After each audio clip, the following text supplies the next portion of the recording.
I'm here today with one of my hunting buddies. He's going to help me bait the site. So today's episode we're going to be talking about bait, the bait that I use.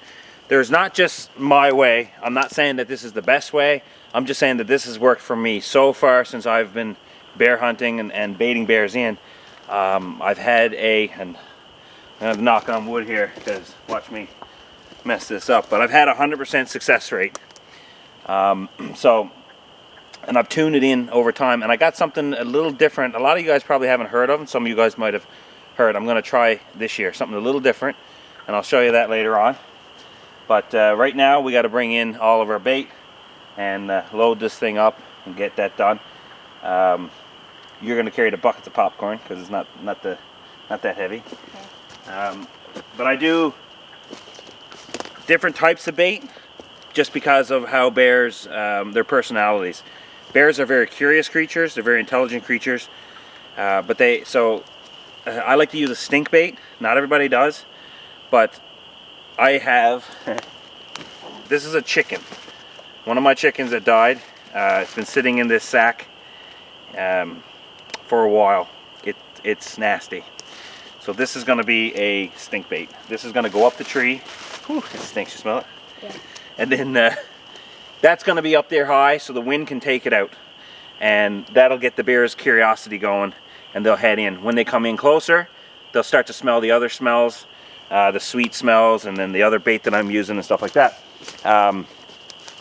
One thing I forgot to mention in the last video is prevailing winds. Make sure you know the prevailing winds of your area. That's how I have this set up. So my shooting lane, the barrel here, my stand down there, that means that the prevailing winds for this area are always usually coming in this direction. Most of the bears enter from this side behind here, so if there's a nice breeze, which today there's a bit of a breeze on the back of our neck. You feel it? Yeah. Yeah, so that means that the wind is blowing that way, which is what you want, so it keeps your scent from getting to the bears when they're here eating. What I'm going to end up doing is I'm going to end up filling this up a fair bit, and then I'm going to leave it for a few days. That'll get the bears in the area, they'll get them comfortable, and there won't be a whole lot of my scent or his scent around. And then we'll come back and we'll start baiting it with just the amount that we need. Usually I find that's 2 5-gallon buckets, one full of popcorn, one full of beef finisher and corn mix. That's for the most part what I use. And that'll keep them hungry, keep them in the area, and not going to waste. None of it's going to waste or anything else. And they'll get a little used to our scent coming in and associating our scent with this. These scent eliminators don't eliminate your scent. They weaken it. So they're still going to smell you. The same as if they come in later on, they're going to know that we were here. So when you spray yourself down with this scent eliminator, it's going to give the illusion that you were here, even though you may still be here in your tree stand. That's the whole purpose. Now, I also have a video showing how to make a homemade scent eliminator that works wonders. I've been using it for a few years now. It's great, and I'll throw that in the description also. But right now, we got work to do. We got to go back, start bringing in stuff, and loading this thing up.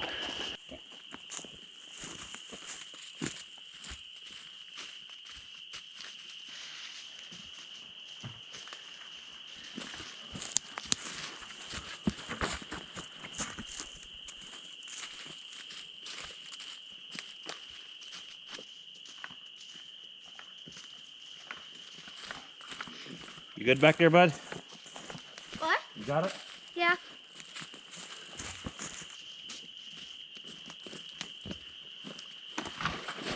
There. This part's pretty straightforward, guys. You're just gonna fill up the barrel. Ew, that's the chicken. I touched it. Ew. I thought it was that small bag of feed. Yuck.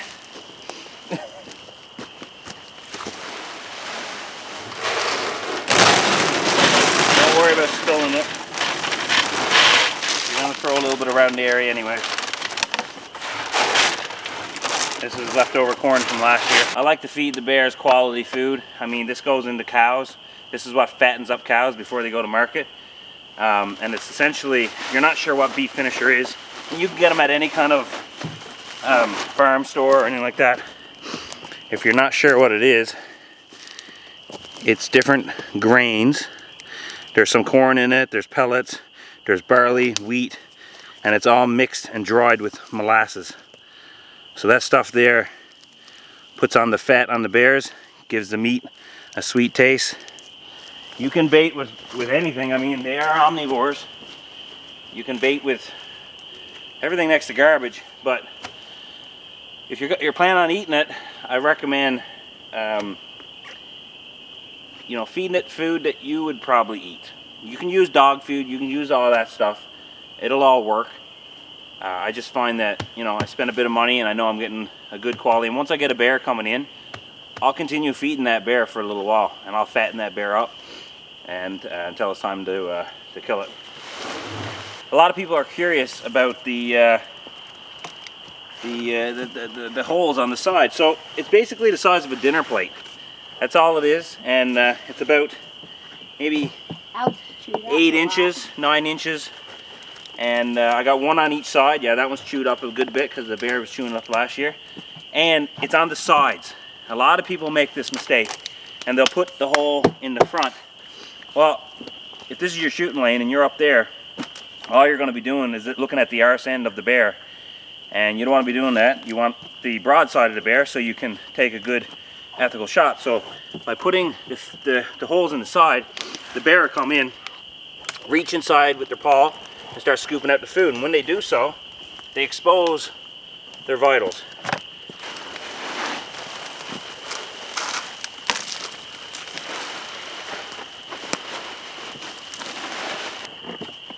Want some popcorn? So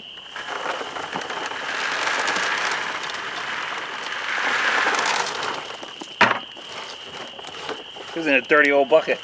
I don't care. You don't care? No. Alright, God made dirt, dirt don't hurt.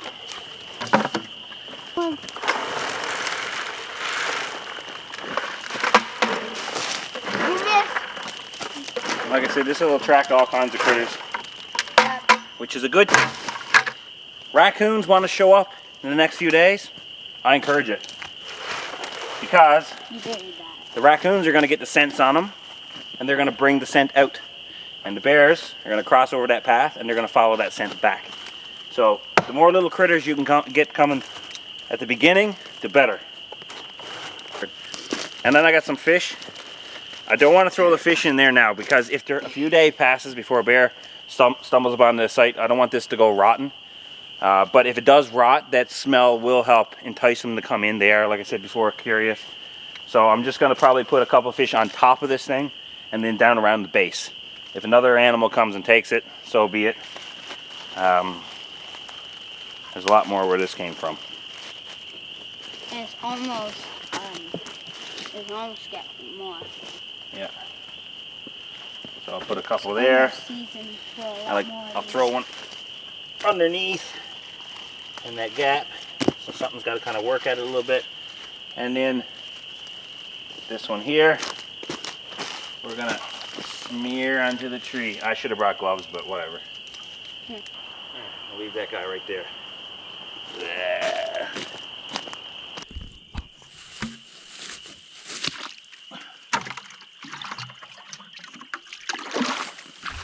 There we go.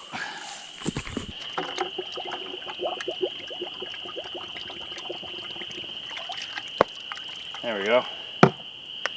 Now, got syrup. Put a good amount in there. And a good amount in there. And then throw it on the popcorn.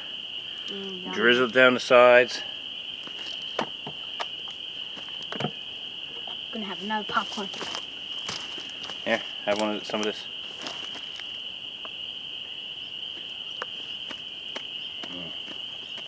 Good? Yeah. Just some fruit drink mix.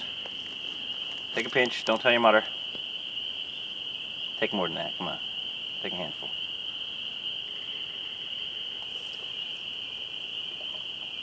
Put a good amount in there.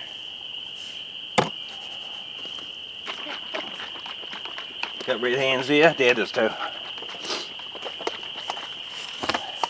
All over there. Over there. We need to get away from this area and get the scent all around, see? Always throw a little bit of stuff like this at the base of the barrel where they're going to have to walk into as well. That'll make sure that that they get it stuck to them, and when they leave, they bring the scent elsewhere, and that brings in more bears.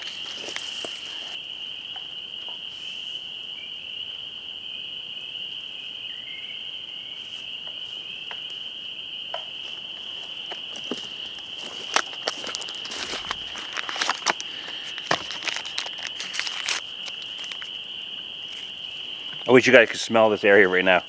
Everything here just smells like a candy shop or something.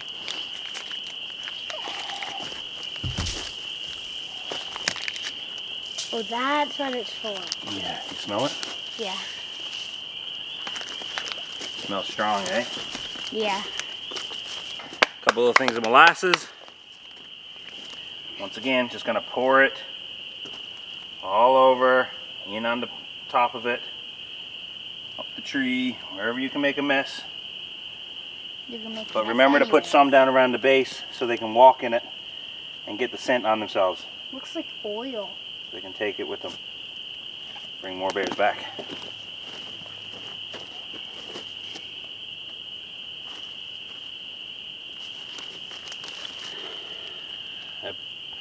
Peanut butter. My hands are already dirty, so what odds? Peanut butter. Now, I like to spread it on the inside, so when they get in with their paws and their arms, I guess legs on a bear, not arms. Anyways, it'll get in there and get all over their fur. Help spread this all over the place. Get a nice bit in there. Yeah. You want me to start spreading the other peanut butter? You want to get your hands dirty? I don't care. Go ahead. I'm gonna lick some too. Are you? Yeah. Start spreading it all over the around the trees and that. I went over to that big thick tree over there. Throw some down there.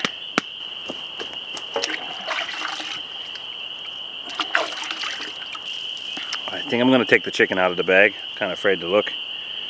I don't want the bag to go up there and then just start like tearing apart in the wind and pieces going all over the place. So I'll just put the chicken up there with a bit of this string, and I'm going to put it this side so that the prevailing winds is not blowing it back into the tree stand.